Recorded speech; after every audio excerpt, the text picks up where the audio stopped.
All right, so we're back with another podcast today. We're going to go through the Man United result. What was it, yesterday? Arsenal lost 3-1 yesterday. We're going to go through that. We're joined today by two very special guests. With Rory once again. How you doing, bro?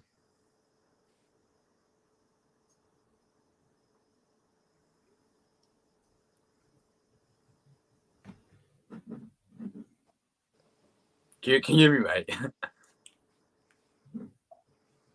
Bro, can you hear me? Wait, why football? Can you hear me? Yeah, I can hear you. Right. I don't think you can hear us. Right, let's start with you, White Football. How you doing, bro? Yeah, not too bad. Still hurting after yesterday, but overall not bad, man. Yeah, so obviously Arsenal lost 3-1 yesterday. We haven't been technical difficulties with Rory, but I don't know if he can hear us. Anyway, obviously, what was your thoughts?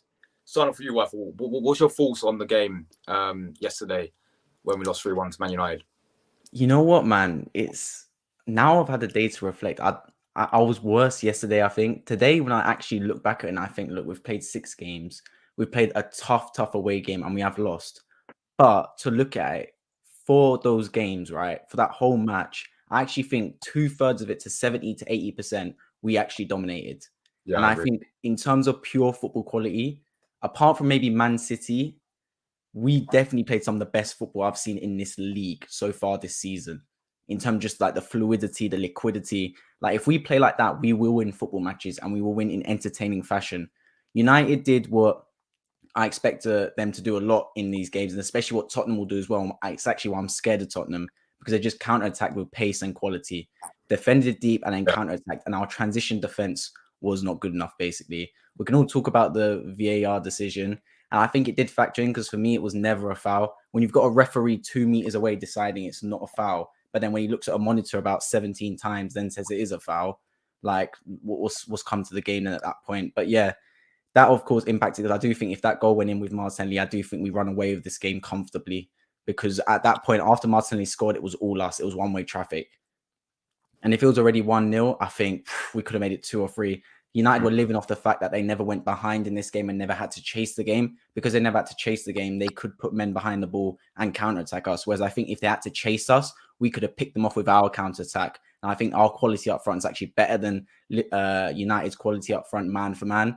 So yeah, it was just the way the game went, kind of fed into their hands. They took the lead and never had to chase. And of course, the VAR decision. And of course, the fact that Arteta made those 3 subs as well, which I'm still scratching my head on. I don't know what you thought about that.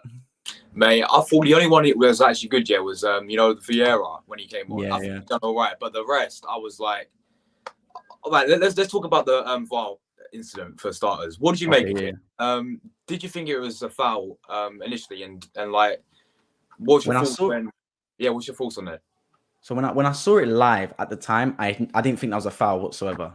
When I Mm. look at the video after, I think, you know what, it could be a foul. I think if the ref called it during the game, like Yeah, as in the flow of the match, I don't think I would have complained, because obviously it was coming together. He didn't really get any of the ball, but I think the fact that the ref let that go and then pulled it back from VAR afterwards is very harsh, given the inconsistencies, not only during the match, but in the whole league this season. We've had Ramsdale getting pinned by the Aston Villa player last week, and there was no foul. We had Tyrone Mings literally body slam Saka to the ground, and that was no foul without touching the ball. We've had literally in that game, Varane jumping all over Jesus, McTominay flying in left, right, centre for fouls, and that was nothing. So I just think the inconsistency in that was really poor. But yeah, it's just one of those things where the cookie crumbles at the end of the day. yeah, man, I just agree with you. Obviously, Rory, mate, can you hear us? Is it all good now? Yeah, I just Yeah, didn't have any sound for some reason. yeah, man, that's fine. Obviously, what's your thoughts on the whole game yesterday? I can see in your little title you said Zach VAR, so I'm gonna go for that as well. But yeah, what's your thoughts initially about our performance yesterday? Oh, it's a really frustrating game. Yeah, I wouldn't say from minute 1 to 90, because I thought we started quite slow in the opening 10, but then we grew into the game. We actually put Manchester United to the sword the majority of the game, I would say. And I thought there were actually some Manchester United fans who were looking at themselves in the eyes like, what's going on? We're a mess right now, until they scored. It was just a moment where we switched off like a light switch, and yeah, maybe Ramsdale has to be questioned. I don't get why the guy is diving near post when the guy's left-footed and you know where that ball's going to end up. So I think Ramsdale maybe should be questioned, but he shouldn't be in that position in the first place. The second goal and the third goal were just an example of just one ball through. One ball through. One of them was Ericsson, who was running through. Like, come on. This ain't bloody Adama Traore running through. This is Ericsson we're talking about. I mean, I was baffled when Ericsson was running through on goal like that. Yeah. But again, Rashford, probably one of the most overrated players last season in the league, scoring 2 like he did on his debut a few years ago. So it was a frustrating game, but it was a good performance, I thought. So, yeah. All right, so obviously I could tell what you already think about VAR. What was your thoughts on whether it was a foul or not on from Odegaard to was it Ericsson? Yeah, was it Yeah, also had to be that man as well. Yeah, what's your thoughts on that? For me, I guess I get why VAR. Sorry, not VAR. The ref overturned the decision because there was a little bit of a push. But you don't see them given. You just don't. If that's in any other ground, if that's the Emirates or if that's even Old Trafford and we have a foul like that, that doesn't get given. It's a contact sport. Not everyone, uses their shoulder to bodge them out of the way. So why on earth do you think Odegaard is gonna? I don't know. I don't have any words to explain that VAR decision. I get why it's been given, but why is the referee, getting told to look at the screen when he already made a decision when the decision got made while the challenge was happening? I don't get that. That's the thing I really don't get. So, yeah. Don't you boys think that he didn't actually want to change his mind? Because when we're watching it live, normally when they look at the screen, they look for like 5 seconds and they go, all right, I'm changing my mind. Yeah. He had a good 30, 45-second look.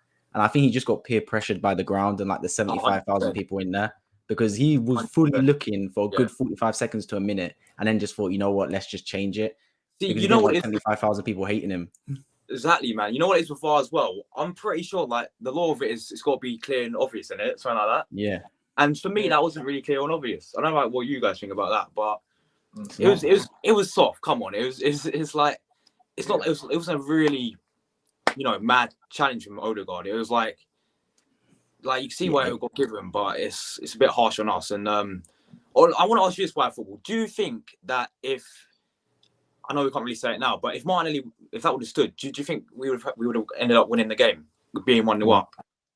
I mean, obviously we don't know, but I honestly think if we go 1-0 up there, I honestly think we win that game. Now I thought about this because I thought last year obviously we went 1-0 up with that weird goal with Smith Rowe, and then we threw it away. But this year we're a different team. I honestly think if we go 1-0 up, United would have had to chase the game, and United chasing the game means we could have hit them on the counter attack. And I think whichever team counter-attacked would have won that game. And it just happened to be the fact that we just had no defensive transition. All their goals, all United's goals, correct me if I'm wrong, but I'm pretty sure came from within 20 to 30 seconds of them winning the ball, if that. Yeah. Literally 4 passes. It was someone plays to Ericsson into Fernandes into whatever Rashford goal. It was literally just that on repeat. All their goals were just within 20 seconds. It was transition defensive that just let us down. So yeah, I think honestly, if we go 1-0 up and we plan to then hit them on the counter attack, we win that game comfortably. I'm convinced. Yeah, I agree, man. It was a shame how the game went out as well, because I thought, the first half we played some very good football and we had some good chances as well, and it was a very end-to-end game, which I did expect going to Old Trafford and given the record we've won once in 16 years there. It was kind of what's going to happen here, but it was very end-to-end, and then of course I think we dominated for until half an hour, until 60 minutes game on, and then obviously we got the equaliser from Saka, and then after that, our defence was just so wide open. It was unbelievable. I mean, how are we letting Rashford one-on-one with Ramsdale? How are we letting... Who was the other one? It was Ericsson one-on-one with Ramsdale for the third goal. Yeah. What do you think, like, who do you put that down to? Do you put it down to Arteta for, like, the way he set it up like that? Or do you put it down to, the players, like the defence? Why football? I'll ask you first. I think, you know what? I'd say it's down. I think the third goal is down to Arteta because we just completely lost structure. Our left back, he took Zinchenko off, and I don't even know who played left back. I think it was Martinelli. But I can't put it all down to him because the first 2 goals was that 11, that starting 11 that conceded, especially the second goal. The second goal annoyed me the most because, okay, it was a brilliant pass by Fernandes, but it was literally Eriksen to Fernandes to Rashford. It was 2 passes, man. Like that, how are we getting split open like that? Saliba, Gabriel, and Ben White all just got cut open.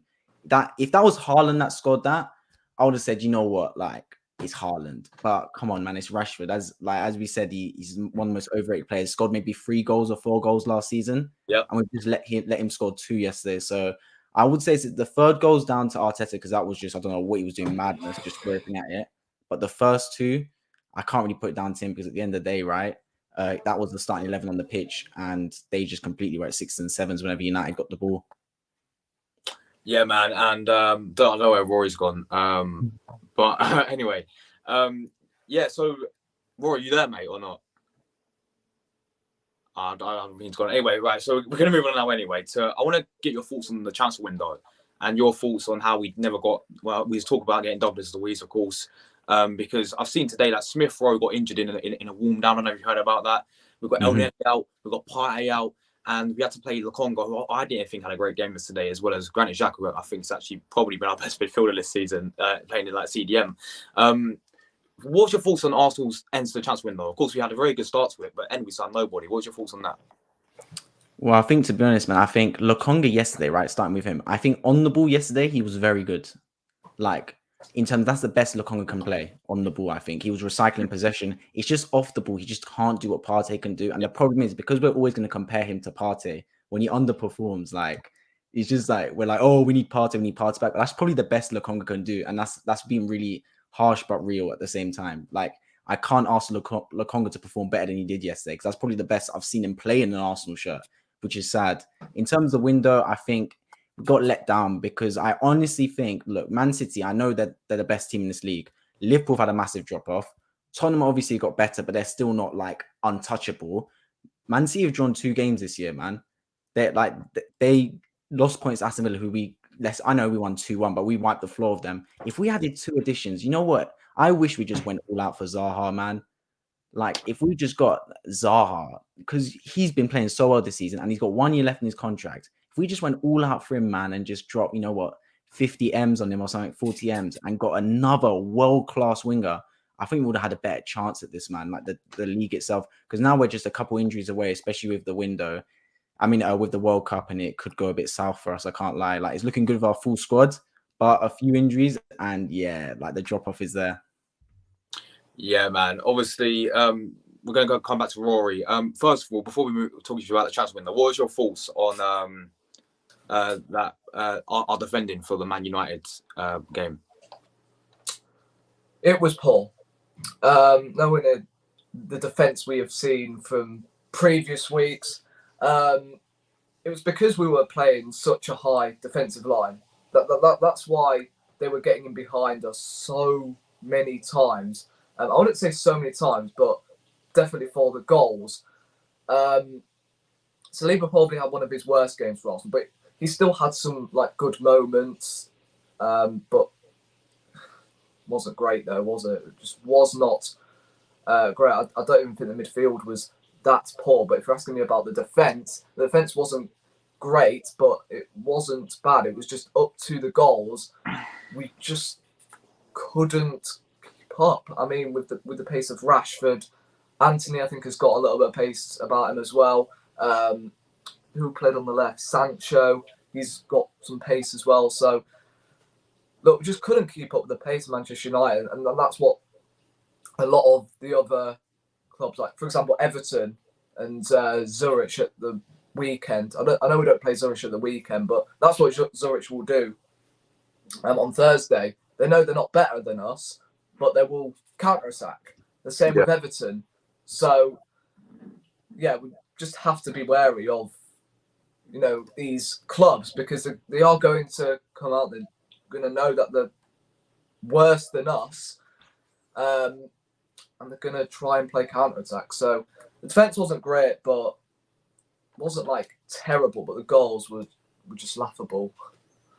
Mate, yeah, this is a thing. Like, as you said about the high line he's playing, you know how Bayern Munich play, like when they play really high up, and then I thought it was Bayern Munich. I was like, what is going on? And that led to so much space, which led to one-on-ones, and then I mean, towards the end of that game, we could have been about 4-1 down. When Bruno had that, when he tried to chip the goalkeeper as well, I was like, oh my days, what is going on? So obviously, I asked what I thought about this question about the transfer window. Obviously, we signed nobody.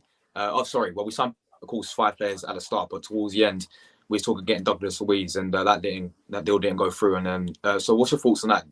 Did you really think that we needed a new midfielder as well as a backup winner for Saka as well? I think it was a good transfer window to begin with. Still, I would have loved to see some more heads come in through the door. For example, Tielemans, someone like, I don't know, Pedro Neto or Youri Pino. I'd have even taken. Why not just someone who is a clinical finisher, could come in instead of Saka, who might be having an off day. But again, I won't take anything away from the signings that Edu and Arteta have made, the likes of Jesus, Zinchenko. They've made a definite impact, but we made only 4 signings, and 2 of them get into this first team. So that's why I was like, you know what? If we get a few more heads into this first 11, we could be going places this season. But because we haven't addressed that midfield area, Lokonga is all right, but he's not ready for these big games. Like, if you're relying on him to dominate that midfield for the next few weeks, you never know. Thomas Partey could be out until December. It might be true. He could be out until after Christmas, because we knew that Tomiyasu was out for a few weeks. It ended up being a 4-month injury, so you never know. Lokonga might have to step in, which is why I think we needed a midfielder more than a winger, even though we don't have an out-and-out winger. Like, Malkinos is still young. We haven't seen a lot of him. We might see him on Thursday, but still, even if he plays on Thursday, is he enough to back up Saka? I don't think so. But I'll probably give the transfer window around 6 out of 10, or maybe a 7, because we did get some good faces in. But again, we needed some more, and if we go into another phase like we did last January, I think we could be in trouble if we get injuries, because players like Holding and who else? El Neni, these guys have to come back into the team if we get injuries. So, yeah, we just need a few more heads, in my opinion. Yeah, man.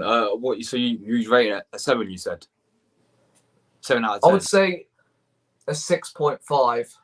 I said 6, but what be your rating? 6.5. I'd go 1 high. I'd go 7.5, just because I think that we did bring in quality this window. That's what I was looking for. I think last window we brought in some good young players and some good potential players, but this year we had equality. Like Gabriel Jesus, I know they gave man the match to Eriksen yesterday, but that's just because United won. Jesus was unbelievable. The only thing is, man, because he's so good dribbling and on the ball, he just wasn't on the end of chances enough.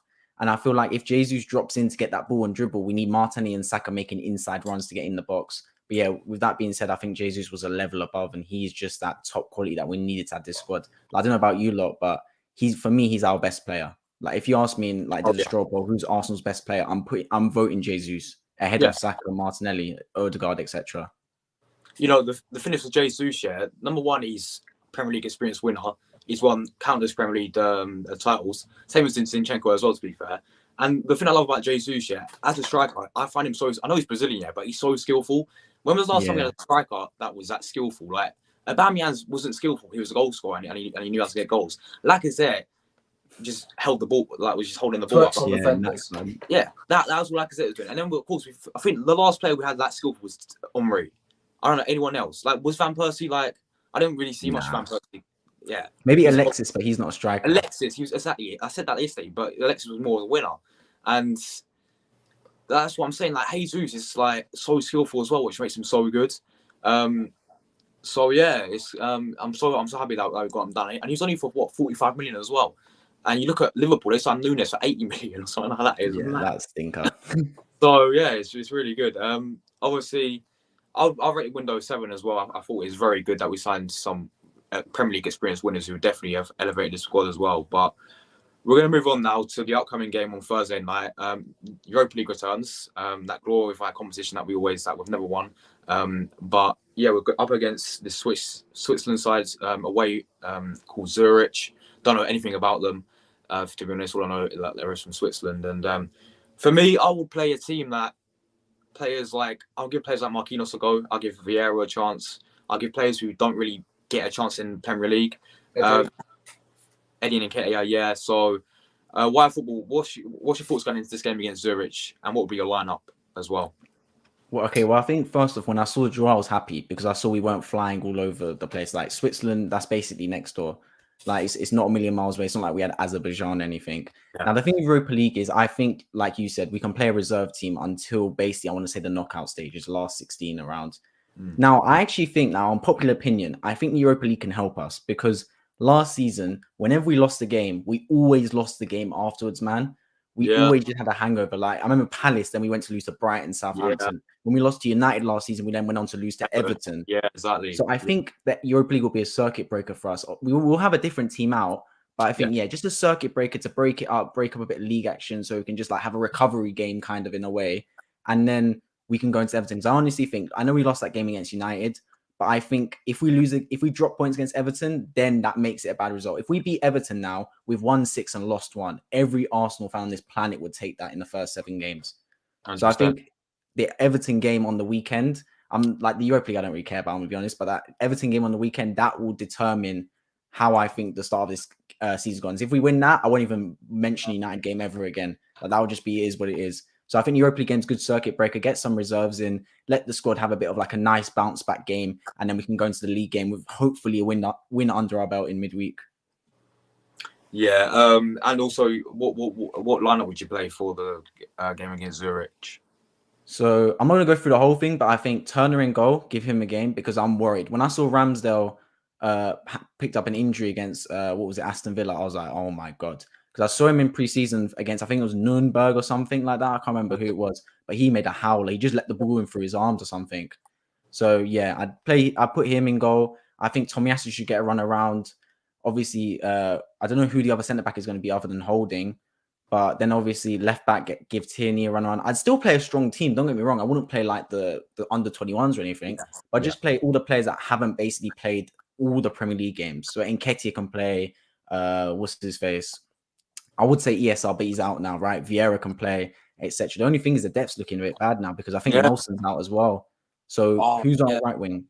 Marquinhos, is that it? Because I can't see any other winger. Marquinhos. Vieira can play on the right.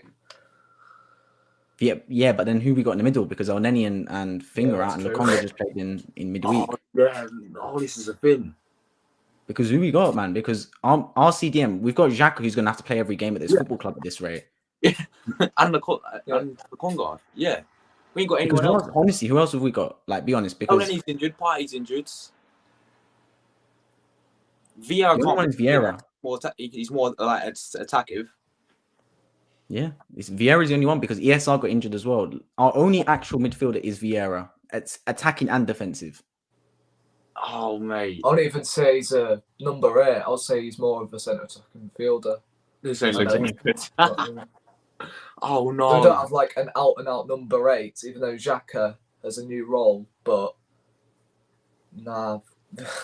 We don't have someone like a Tielemans in the middle or an Eriksen. What if Xhaka gets injured? That's what I'm saying. Xhaka's been our best midfielder this season, like consistency-wise. He has 100%.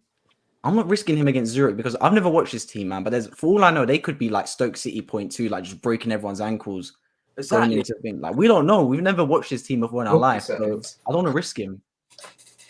Yeah, then you said you play Nketiah up front as well. Yeah. Nketiah up front, and then who we play on the left wing? That's the thing, man. Oh, Martinelli's God. probably gonna have to get another run around. Martinelli gets injured, yeah. Who are we going to play on the left wing? Smith Rowe. Yeah, but he's injured now. Oh, is he injured now? He got injured in this warm down thing, apparently. Yeah, I've never heard that in my life God. before. He played 20 minutes that whole match and he still got injured. Oh my God. Unbelievable. Oh my days, man. Right. Yeah, RD12, what's your thoughts going into this game against Zurich?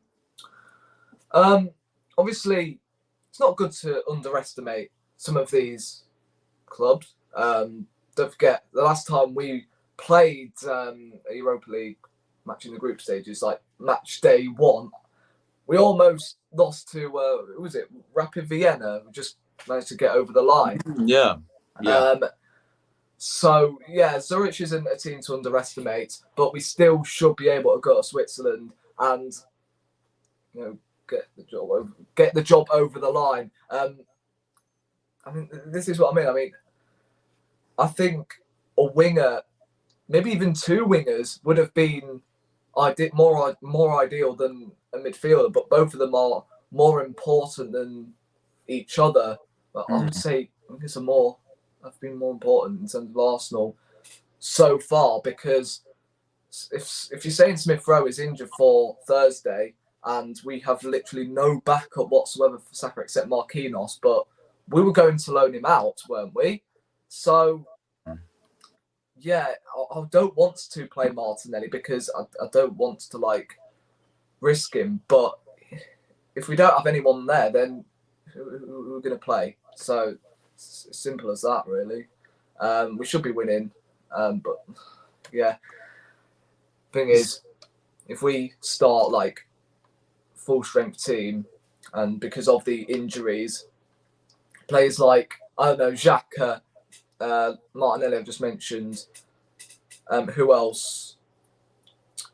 Saliba maybe could be carrying a little bit of a knot for Everton on when do we play Everton? Saturday or Sunday? Sunday. I don't even know.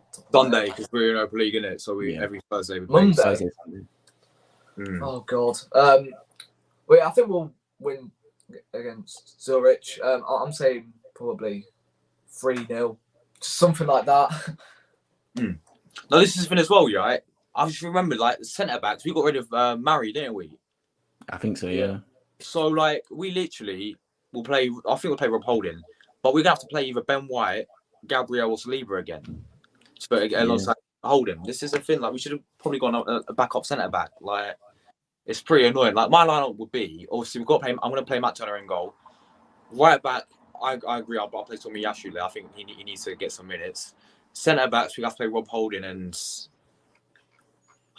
Ben White. That's gonna be Ben. Oh, but then we need. Oh, this is so annoying, man. You know what I was thinking, actually? I was thinking, while you lot were talking, I was like, we could actually try and experiment in this game, because it is Europa League, right? It's against Zurich. Match 1 as well, yeah. It's I'm thinking, when we play centre-back, Holding and Gabriel, and then try Ben White at CDM or something, because you never know, man. Yeah. He's got the ability to play CDM. He's that, because we've seen him last season sometimes where he just run through from right back or at centre back, just run through the whole thing. So I'd try him at CDM. Why not? It's not like we've got anyone else to play. Play him there. Play Lokonga if we want, because apparently there's reports Partey could come back in time for Everton. We don't know. Obviously, I don't hold my breath with Partey, because for him, minor injuries turn into about 4 months out. So I'm not even sure. But yeah, we can experiment with the Europa League and play Ben White CDM, then have Gabriel and Holding as a partnership, for example. That's a really good shout, to be fair, because you never know. He could be actually decent there. You never know, innit? So that's a beautiful Europa League, and especially in the group stage, right? I ain't disrespecting Zurich, because who knows, but it's match day 1, yeah. We still got another 5 games to get through the group, even if we do end up losing it or whatever. But anyway, after that, we of course do back to Premier League action on Sunday against Everton at the Emirates Stadium. On paper, right, especially the way Everton are going about this season, we should be wiping the floor of these, man. I mean, at the end of the day, it's Everton though. Every time, I know we battered them 5-1 last season, but sometimes against Everton, we seem to especially last season again. Remember when they beat us 2-1 at Goodison Park, and even at the Emirates, they beat us 1-0 when like the season before that. Season So before. listen, I'm very confident going to the Everton game, even though we did lose to Man United, because I think we look very good at the Emirates this season, and I think we will definitely get. But we need to bounce back for sure, because if we lose this game as well, there's going to be a few questions. I think so. What's your thoughts going into the Everton game? So I think Arteta needs to talk to the team and say, look, we lost against United. It was disappointing. If we play exactly the same way we played against United, we'll smoke Everton 2-3. That's the way I look at it. The only way we lose this game is if we lose it ourselves, meaning that we have the quality that we showed in the previous. If we play like we played in any of our previous 6 games in the league against Everton on the weekend, we'll win that game. So we just have to match that quality and match that intensity. The only way we lose that game is if we lose that due to confidence or whatever. We're just downbeat. Everyone's just a bit sad after United lost. So we need to pick those boys up and tell them, look, we played well. It was just one of those things. It happens. Minor mistakes. We perform like we played this game and every other game against Everton, and we'll pick up those points, because there's no way, especially at the Emirates as well, there's no way we don't come out of a victory playing anything like that quality we have. Yeah, I agree with you, man. And Ardy, well, what's your thoughts going into this Everton game? It is a winnable game. We've had a very, very good record at Everton at home recently. I know we lost to them the season before, but still we've been really, really consistent against them. They've got injuries to key players like Calvert-Lewin. They lost Richarlison as well. To be fair, the midfield isn't that bad, and you've seen our midfield already.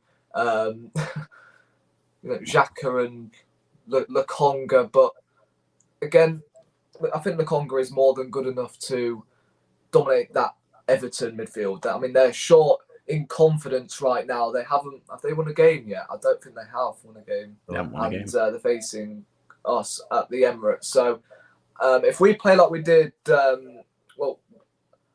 if we play like we have done all season, then we will absolutely smoke Everton. But again, this is another team you can't underestimate, because on their day, they can be a very, very good team. They can be a team that can play football, and I believe Arteta has got some, got a good record recently against Frank Lampard. So I think we will beat Everton. We'll get back to winning ways, and then obviously we've got Brentford next week. So our run is very, very tough after Everton. Yeah. I'll go through some of the games that we've got after Everton. We've got PSV at home in Europa League, Brentford away, the North London derby, Bordeaux Glimt in the Europa League, Liverpool at home, Bordeaux again, Leeds away, Man City, Southampton away, PSV away, Forest at home, and then Chelsea away and Brighton at home. Like these games, and then we've got the World Cup as well. Like this run is so tough after Everton, and I'm like, we need to pick up points for it against Everton. We need to get 3 points, because we lose Everton, oh my word, the going into that North London derby, I'm gonna be not. I know it's at the Emirates, we do well at the Emirates against Tottenham, right? But I'm just gonna be like not confident going into that game against Tottenham. So it's a very, very tough run like we've got after Everton, and obviously I would ask you about the lineup, but let's be real. I mean, after with the injuries, we're gonna have to go with pretty much the same team that we played against Man United. Yeah, exactly. We've got The thing is, I think that Tottenham game, if I'm not mistaken, comes after an international break. Oh, okay. I think so. The way I see it, the Tottenham game's kind of out of my head right now. The way I'm seeing it out, we've got Everton, then we've got Brentford, and then it's international break. If we can beat Everton, which I expect us to do so, and obviously I'd love to beat Brentford, but Brentford away is a tough game. Even if we get a point at Brentford away, if we start our first 8 games, 6 wins, 1 draw, 1 loss, you can't complain. We will be top 2. We won't be lower than second if we start our season 6 wins, 1 draw, and 1 loss. And I know then we've got a tough run of games against Tottenham, Liverpool, Man City. But that comes after the international break. Hopefully we'll get some bodies back as well by then. So I think our first port of call at this club is let's beat Everton, and then let's get a result at Brentford, and we go from there, man. We'll rejuvenate over the international break and stuff. To be fair, I would have taken a point at Man United before the game because of the record at Old Trafford. I would have definitely taken a point, even though it's probably against one of the worst Man United sides I've seen in years. But again, it's Man United versus Arsenal, right? It's still a massive game. Mm-hmm. Even if Man United were bottom of the league, I'll still treat it like a big game and show them who's boss. Sorry to go back to the Man United game, but yeah. No. I would have taken a point against Man United and then maybe beat Brentford. No, not Brentford. Yeah, Everton and then draw to Brentford. So yeah, if we got that for a start, obviously we won our opening 5 and then drew at Man United, beat Everton and then draw to Brentford. I would have taken that, but obviously we lost to United. Got a bounce back against Everton and then Brentford. Well, I think have we got a Europa League game in between Everton and Brentford? Yeah, we got PSV. We got PSV, and then we play Brentford away. So I would have taken a point, 3 points, and then a point. So yeah, 5 points out of 3 games would have been ideal in September, but obviously it's not happening really, fortunately. I agree. Yeah. I would have taken it before United game. I would have taken a point, but then you can't lie. I mean, I'm gonna ask you a lot as well. When Saka scored to make it 1-1, I was so confident we'd win that game. Yeah. I was saying go for the win because the way we were playing and when we made it 1-1, it was all us. I honestly thought if someone said predict the game as soon as it went 1-1, I would have said we win that game 3-1. Yeah, because the way it was going, and then we just conceded the worst possible time possible, man. Like literally, we conceded as soon as we were on top. Hated it, man. I predicted 3-1 as well, but ended 3-1 Man United. Yeah. So disappointing, isn't it? It's so annoying. See, Man United, they don't even play that well either. Like, this is a thing. And, like, I thought we played so much better than them that game, man. Oh, no. We just got so unlucky. Like, Anyway, we've got to bounce back. We've got to bounce back against Everton. I want to quickly, before we wrap it up, I want to ask you about Aubameyang, right? I don't know if I asked you this on podcast yet, RD12, about Aubameyang. Joining Chelsea, right? Oh. Yeah. Snake. Why football? What's your thoughts? Do you think he's a snake? Yeah. Do you think he's a snake for joining Chelsea? That's all I can say. I mean, people say, "Oh, why are you like so offensive? Why are you so toxic to Aubameyang? Why are you throwing crap at him, mate? It was the club that let Aubameyang go, not the fans. So surely he's got that tiny bit of respect to the fans. Fair enough, you might not like Arteta, but the fans have respect for Aubameyang. So people tell me, it's the right decision for Aubameyang to join Chelsea because you lot froze him out. Well, the fans didn't. It's not Cronky FC. This is Arsenal FC. Without the fans, football isn't a thing. Yeah. So come on, and he's even got a bloody Arsenal tattoo as well. Rub it in. So yeah, he's a snake in my opinion. You just know, when we play him, fails. He's gonna score against us. Yeah, you can tell. I can imagine that. Oh my days! You just know it's gonna happen. Puts the Black Panther mask on. Oh no! I cannot. No. Oh god. I'm gonna take a different opinion on him though, man. I don't think it was that bad, to be honest. Like, I knew he was joining Chelsea because when I saw that All or Nothing documentary and I saw the way we let him go, I was like, yeah, this brother's he wants revenge, man. Because that was cold-blooded what Arteta did. He literally just told him, like, look, you have to go. We made a decision. The thing is, though, I'm less annoyed about Aubameyang joining Chelsea because, look, Lewandowski was there. He wasn't going to get as much game time. And this was probably the best move he could get to a Premier League top club. I'm more annoyed the fact that Barcelona got 15 million for him, 6 months older, and we got rid of him for free. Like, this just shows what a fraud Edu is in terms of outgoings. Like, the geezer cannot get money for anything, man. He can't get money at all. No transaction he gets money whatsoever. Like, he's 6 months older, and we still can't get any money for him. We got conned as a fan base. We were led to believe that Aubameyang was worthless in the market, and when he had to go for free. Like, it was just so annoying. Like, I can't believe they got 15 million for him, man. Like, I can't believe it.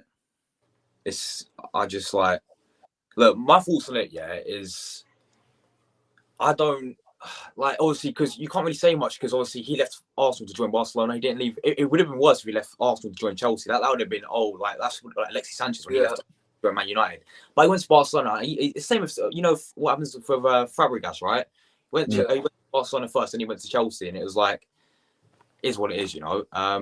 And I just think it's sad to see, but obviously I'm just good. I can imagine when we go to Stamford Bridge in, I think, November, he's going to score against us, and he's going to do front flips, and then we're going to be doomed or whatever. But yeah, I just think it is what it is now. Another thing I want to bring up, right, is I saw a tweet today.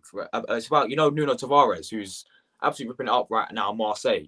Yeah. I think I've got the quote here. He's basically come out and said that he wants to leave Arsenal or something. Now, have you both watched All or Nothing documentary on Amazon? Yeah. Like, do you see how the way Nuno Tavares is, you know, acting that? It's like, look, I've got the tweet here. It says, I came to Marseille to finally be able to play in my position. I wanted to have an option to buy, but Arsenal refused with my agents. We always wanted this purchase option, but Arsenal didn't. What's your thoughts on that, Nuno Tavares? Like, if you both watched the documentary, how do you think he's been treated at Arsenal since he's been there? Like, I think he was just a bit homesick, man. He's a young player. It happens when you're, what was he, 21, 22? Yeah. Moving to a whole nother country to try, it's tough, man. And he was a bit homesick. I feel he felt straight away that he was a second string to Tierney, right? And he said even then, he said he knew how much the fans love Tierney. He's a rash, raw player. I've got a lot of respect for Tavares in terms of he's an athlete, like one of the rawest athletes I've ever seen in terms of pure physical wise. He's unbelievable. His footballing ability, I do have doubts at times. Like some of his shots last year were going into row Z and everything. They looked horrendous. But I think at Marseille, he's showing what he can do when he's actually believed in. Because don't forget those first few games, right? Before the Liverpool game, when he came into that squad around that like September, October time, he looked unbelievable. Like we were all thinking, wow, what a left back. He was literally Alphonso Davies 2.0. But then when he loses confidence a bit and it goes a bit south like that, he's just not the same player. So I think it was nice for him to have a time in Marseille. I'm thinking if we do bring him back, I'd play him left wing, man. Like, honestly, I'd play him left wing, man. We've got Zinchenko and Tierney, so why not have like a spare left winger? To be fair, he does use sort of his end product a lot though. Like as you said, you can train shooting, right? Like, you can do shooting drills like whatever 2-3 hours a day and get better at shooting. You can't teach physical, like you can't teach to run quicker. Do you know what I mean? Like he's got the physicals on point. Like Mikel Antonio started as a right back, right? And now he's a striker. Yeah, exactly. So Adama Traore even was a wing back. He's now a winger. So like you can, I think honestly, if we teach him how to shoot and like technically better, because he's Portuguese anyway, so he's got it in his like his DNA in a way. I honestly think he'll be a decent backup. Scored 2 great goals from outside the box. No, this is the thing as well, right? I think it all went wrong. Do you know when we played Forest in the FA Cup and he got subbed off in the first half? I think that's when his confidence went. Yeah, his confidence was like finished after that. Because before that, as you said, right, White Football, most fans was like saying, you know, Nuno Mendes, who plays for PSG, yeah? People were saying he's better than Nuno Mendes. And then ever since Forest, I know he scored against Man United at home, I remember that game, but ever since Nottingham Forest, his confidence has gone like that, in my opinion. RD12, what's your thoughts on the whole Nuno Tavares situation? Kind of felt sorry for him, if I'm being honest. He played well for, I would say, 3 months until that Nottingham Forest game, and then as soon as he got subbed, which was really, really unfair, because in that game you could have subbed the whole team, but obviously that's obviously not possible in football. And then obviously he got subbed off at half time against, was it Crystal Palace when we lost 3-0 last season? So for me, that just ruined his confidence. That was like the cut-off point for Nuno Tavares. I remember when we did play West Ham and he was playing, we won 2-1, and then at half time, Arteta was giving him a right bollocking at half time. Just, I mean, and that's like when you know what? I really do feel sorry for the guy, but he just wasn't good enough. And I think he did need a loan. The same with Lokonga. I thought he needed a loan, but if we let go of Lokonga, then we would have had to forfeit the season because we wouldn't have a midfielder. Well, obviously we would have Thomas Partey, but like not enough midfielders. So look, I'm glad he's doing well at Marseille. I don't know where he's playing at the moment. Is he playing at left wing back or something, or is he playing as a left wing in a 3? I don't know. I don't watch French football. I don't watch Marseille, but I presume he's playing left back because I don't see them playing. I don't see him playing left wing because I think they've got. Who have they got left wing? Does anyone know? They've got Sanchez, they've got Undad, they've they've got got Alexis Cengiz Sanchez. Undad and Yeah, they've stuff. got Alexis Sanchez playing there. I think so. I don't think he'll be playing. I think, but he scored 3 goals in 4 games. It's crazy, like how well he's doing so far. And another guy, yeah, who's playing in France right now. Well, actually, 2 people who play online from Arsenal. I want to talk to you about Florian Balogun, who has done absolutely superb for I think Rems or something like that. And of course, Nicolas Pepe for Nice, who scored the other week as well. First of all, let's talk about Nicolas Pepe, right? Was a backup for Bukayo Saka for the whole last season and for would have been this season. Obviously, got loaned out. What's your thoughts on Nicolas Pepe while football? Like, did you rate him as a footballer, and do you think he has any potential still left to, if he does come back next season, do you think he can break back into the Arsenal squad? For me, I think Pepe was a fail. I'm gonna be honest. I had a lot of hope in him, and I gave him a lot of time. But from last season, I was like, nah, this ain't it, man. Pepe. Like, I honestly was one of the ones saying, let's just sell him, let's just cash in, let's get our money. Even if it was 15 to 20 million, I would have taken that and got our money. Now, when you look at it, you think we ain't got a backup winger. And the thing is, Pepe would have been perfect for these Europa League games because he's absolutely feasting against these lower league teams. I don't think he can cut it in the Premier League because he's just too slow, man. You saw when he gets the ball, he just gets the ball like crab dribbles, does little like touch things and skills up. Whereas when Saka and Martinelli get the ball, it's direct. As soon as they get the ball, they run. They like Saka's one of the best players in the league. As soon as he receives his ball, he's back to the defender. He rolls the defender so well. We see it at least 3 or 4 times a game when he just rolls and just runs with it. Martinelli gets the ball and he runs. Pepe just isn't that type of player. He's like a player likes to receive ball to feet and then do skills and like take someone on with a skill move rather than just direct using pace. So yeah, I was the one that's saying let's let him go. And I'm happy that he's doing well in Nice. When he comes back, I'd still say let him go, even if he has because he's already played in League One and done well. What's going to go League One and do well again? Like, was it really changed? Was it really prove? And yeah, and I think he actually went to Arteta and said, look, I want game time. And Arteta said, I can't promise that. So we're going to have to let you go because I can't promise you consistent game time. So it's just one of those things, to be honest. Mate, I would let him go, yeah, as long as we get money for him next season because I don't want players to go on free, because we pay 72 million for him. I'm going to let him go on free. No way. I'm pretty sure for Arsenal, he's got like 2 years left in his contract, 1 year left in his contract, something like that. I saw the other day as well. So we need to make sure we get money for him before we sell him. Rory, what's your thoughts on Pepe? It's a difficult one. I don't think we should have loaned him out. If we were going to get rid of Pepe, I would have just sold him for money, personally. Pepe as a footballer, I wouldn't say he's good enough for Arsenal Football Club. He's not on Saka's level, even though I would say maybe Pepe's had a better start to the season than Saka in Nice colours. But, come on, he's not on the level of Saka. And if we were going to loan him out, if this was me and it was a decision between keep or loan, I would have probably just kept him. If there was an option to sell, obviously I would just take the money. But if we were going to loan him out, I just don't see the point because now that right-hand side is weak and the guy is going to be coming back next season. I don't know if he's going to be coming back next season, but if he does, then there's just no point sending him out on loan. By the way, back onto Nuno Tavares. I was actually looking at the Marseille lineup while you lot were talking, and they actually do play 3 at the back. Tavares actually plays as the left wing back. Payet plays on the left, and Sanchez plays up top. They've actually got Suarez, Bailly, and Guendouzi, some decent players. So Tavares does play as a left wing back, so hence why he is scoring goals and potentially. Maybe we also should do that. Play that full formation, see what happens. Like maybe also should try and play a formation in Europa League, something like that. Who knows? Because it's an experiment, right? Europa League, it's an experiment.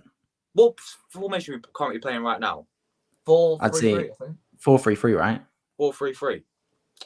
See, More we like can play a back 4-3-3. 3 of Saliba, Gabriel, and Ben White, and then we can play right wing back. Would be like Tomiyasu, left wing back. We can play Tomiyasu at right centre back. Yeah, we could play like Zinchenko or Tierney, and then we can play like. Will you say how many does Marseille play in midfield? Sorry, How many does Marseille play in midfield? 2. So they've got Verratti and We could play Rongier. Party and like someone's alongside Party, and then Party and Xhaka basically, or Party and Odegaard. yeah, and then the front three would be like Saka, Jesus, and Martinelli. I think that could be pretty decent. But anyway, we've got some questions here. This one's from Tom. He says, "Do you think Arteta hasn't got any trust in Nuno?" I'll start off with you, White Football. What's your answer to that? Do I think he trusts Nuno? You know what, right? I'll be honest, he doesn't. Because when we watched All or Nothing documentary, every time he was like, if you make a mistake, we lift you up. And he was always looking at Nuno when he said that. Every time he said that. And I think the thing with Nuno, right? Nuno is a confidence thing. We saw in All or Nothing. And I think when he makes a mistake, he just can't hack it. He can't get over it mentally, making a mistake. And I think Arteta, the way he wants to play football, we saw, like we were just talking about formations. For me, right, we can say all these formations. When Arsenal play football, we're formationless. I don't see us play a formation, to be honest. Like defensively and attacking wise, we play different formations. I see Xhaka play left back. I see Zinchenko play CDM. Then they just swap and everyone swaps in and out of each other. Xhaka plays striker sometimes. He's the furthest man forward. And I just think Nuno, in that sense, I don't think he's got trust in him to be able to implement his thought of playing multiple positions and being that good on the ball, because he just misplaced a lot of passes, Nuno. And that was just one of the reasons why we lost those games. I look at Liverpool last season where he just gave the ball to like Jota or something, man. And I don't think he's got faith in him to implement his style in that way because he just loses the ball too often. Yeah. Same question to you, RD12. Sorry?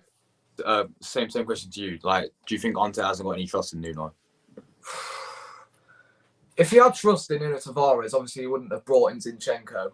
And also, he wouldn't have subbed him off around 30 minutes against Nottingham Forest. So I wouldn't say he's got any trust in Nuno Tavares, in my opinion, which is a shame because he had lots of trust in him early on last season. You saw him play at Anfield, which was a massive game for him, which what I wouldn't have done. I would have probably started Tierney for that one. But no, he decided to put faith in Tavares. Now that's just all gone because of, I don't know, was it like a bus stop in the dressing room after that Nottingham Forest game when he got subbed off at half time? I don't know. So yeah, I wouldn't say he's got any trust right now in Tavares. I don't see him coming back because right now he's enjoying his time at Marseille and kind of suits him well, playing in that left wing back position. I can actually imagine him playing for Spurs, to be honest. I don't know what it is, but if he plays for Spurs on that left hand side, he could be dangerous. I don't know because they do play 3 at the back. They do, yeah. They're playing. He could thrive under Conte. They play. Is it Perisic there? Perisic, yeah. Yeah, they do. Yeah, and he's doing well there. So, well, Marseille plays Spurs on Wednesday, so I guess we'll see what they're about then. So let's hope Nuno they're the same group. Yeah, they play this Wednesday. Oh, of course, yeah. That's a bit sad for Arsenal fans that Spurs are back in the Champions League, but oh well. We've got another question here. Do you think Pepe will ever play for Arsenal again? I'll go first. No, I think he's finished now. I think Pepe's over. He's done. Yeah, he's finished. I agree. Yeah, it's a shame. I don't see it. It is a shame. It is a shame. Like the money we pay for him as well, and just the way how it's all turned out for me is just, it's a real shame. It is a real shame, guys. But what can we say about it? Yeah, if anyone has any questions, of course, leave it in the comment section. But I think that's what discussed everything today. Is there anything else any of you want to say? Or I think is that everything? I think we covered everything, to be honest. Covered everything, yeah.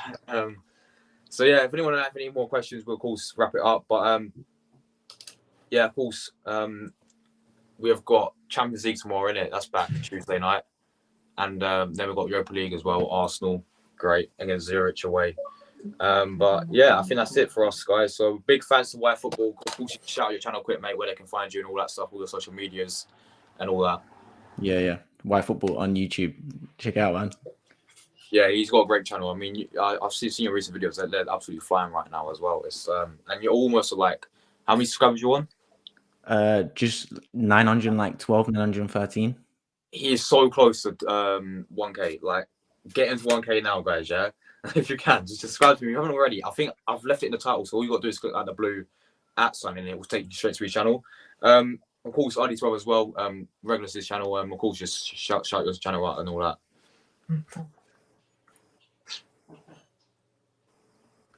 We've got a comment here from he's a true good Rick. Come on. Yes, I love that, mate. Think up yourself, man. Good way of TV. Yeah, okay, yeah. Maybe that AFTV's dead recently. it has been like Dead. It's fallen off Yes. massively.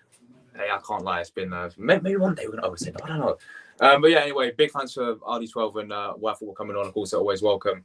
And come on, you Gunners, big games coming up, and hopefully I'll do the podcast again, probably after the Brentford game now, and hopefully we've got 2 wins, and we'll be maybe top of the league still. Who knows? But anyway, thank you for coming on.